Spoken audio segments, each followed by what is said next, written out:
Good morning সবাইকে। কেমন আছেন সবাই? আশা করি সবাই ভালো আছেন, সুস্থ আছেন। শেখাজ কিচেন অ্যান্ড ভ্লগের আরও একটি নতুন ভিডিওতে আপনাদের সবাইকে স্বাগত। তো চলে এসেছি মাঠের পুকুরে, আর মাঠের পুকুরে জাল ফেলে আজকে কি মাছ পাওয়া গেল দেখতে থাকুন আপনারা, আশা করি ভালো লাগবে। এই যে মাঠের পুকুরটা দেখছেন, এটা দেখতে ছোট হলে কি হবে, অনেকটাই গভীর, অনেকটাই গভীর মানে অনেকটাই গভীর। যাতে আমাদের এই গরমের সময় আসছে সামনে, গরমের সময়ের যে ধানটা চাষ হয় সেই ধানটা পুরোটাই এই পুকুরের জলে চাষ হয়। ওই জন্য এই পুকুরে অনেকটাই জল আছে।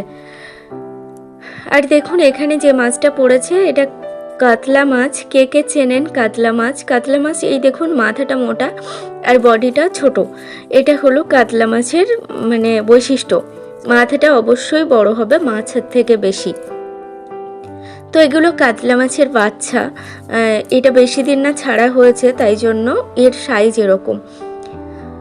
তো জ্যান্ত মাছ দেখুন একদম লাফাচ্ছে, সবে জল থেকে তোলা। আর ওই মাছগুলো খাওয়ার মতো নয়, ও মাছগুলো যথেষ্ট ছোট, যার জন্য ছেড়ে দেওয়া হলো। আর এটা সম্ভবত বাটা মাছ, আমি ঠিক বুঝতে পারছি না কি মাছ, তবে সম্ভবত এটা বাটা মাছই হবে।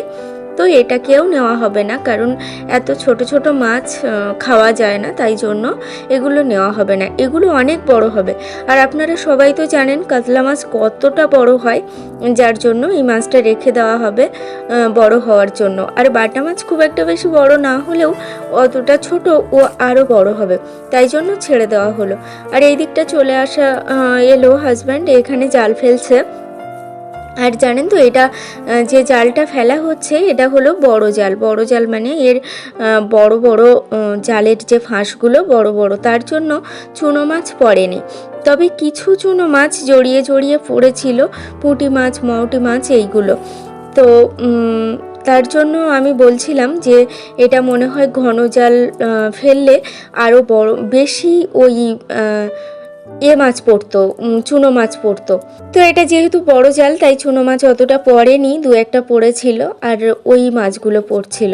তো এই দেখুন এরা বালতির মধ্যে জাগিয়ে দিয়েছে, কারণ বাড়ি যেতে আমাদের লেট হবে, তার যদি মরে যায় তাই বালতির মধ্যে জাগিয়ে দিয়েছি।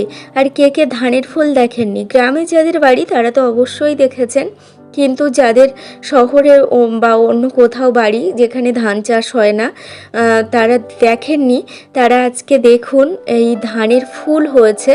মানে সবে যখন ধান শীষ বেরোয় ধান গাছের ভিতর থেকে, তখন সেই ধানের মাথায় এইরকম সাদা সাদা ফুল হয়।